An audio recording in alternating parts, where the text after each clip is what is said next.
So, little detail in the backstory about the whole thing, a little in depth, since enough people have viewed it that I'll actually give an actual good video this time about it. I parked my 505 by his house before we even went down there. That's where I met him at. I've known the boy for years and years. It's not like somebody met him yesterday or something. First thing that started off rough is we get down there. First night, 3:30 in the morning, I get a call from the front desk. He's passed out in the elevator, which when I first got there, I told him, do not be disrespectful in this place. I'm not getting thrown out of the hotel. Everybody needs to be cool. I will flip out and we'll go off. Like, this is not happening. I'm not getting banned or kicked out of a Hilton. And yeah. And I wasn't even asking much for anybody. I just said, hey, throw me $100 for the whole weekend. It was over $1,000 for the hotel. He didn't even give me that yet. He said he was still going to send it to me. And he still hadn't yet by the time he was passed out in the elevator that night. So I get him back up to the room. And he didn't even make it into bed. He falls asleep on the floor between the kitchen and living room, passed out. Again. So I just went to bed. Next day, we're all at the pool. And one of the boys is there that I don't really know that well, but it's friends with him. But his girlfriend I know very well and have problems with. We got into a little bit, like I guess you could say, confrontation, I guess, whatever, in the lobby. And then I said something to her boyfriend. And when I got up to my room, after it was all done and said, it was all broke up, whatever. I'm up in my room. And I was talking about it.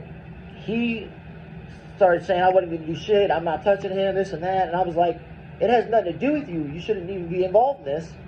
And he wanted to pretty much jump out there and get into something that had nothing to do with him. And that's where things kind of changed that, because he's already disrespected me the first night. He fell asleep in the lobby, in the elevator, in the lobby. They called me and said, these people are apparently staying in your room. They don't know the room number, and the one's asleep in the elevator.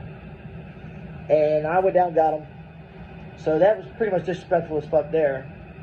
And then this is going on. It has nothing to do with him, and he wants to back him up over me when he ain't even paid me nothing, and he's staying in my room. But he didn't come about it any nice way, period. He come about it and said, do you want to fucking do something? We're going to fucking do something then. And yeah, so there was a lot of disrespect in it. And then to top it all off, like I said, my car was parked at his house. The next day after all this, I get a message saying my car has been moved. They moved my car to a gravel dirt road and parked it like in the weeds, almost. Like it was backed up to the edge of the weeds where you couldn't almost see it, and it left keys in and everything. So there was a lot of disrespectful stuff that went on, and that's just how it kind of led up to everything. And yeah, there's still a little bit more to it. Like, I blew out a piece of cartilage the size of my fingernail out of the left side of my nose, and we're so-called friends at the time, you know what I mean? There's a lot to it, and I will put a picture up with that too. But yeah, so it's a lot of BS.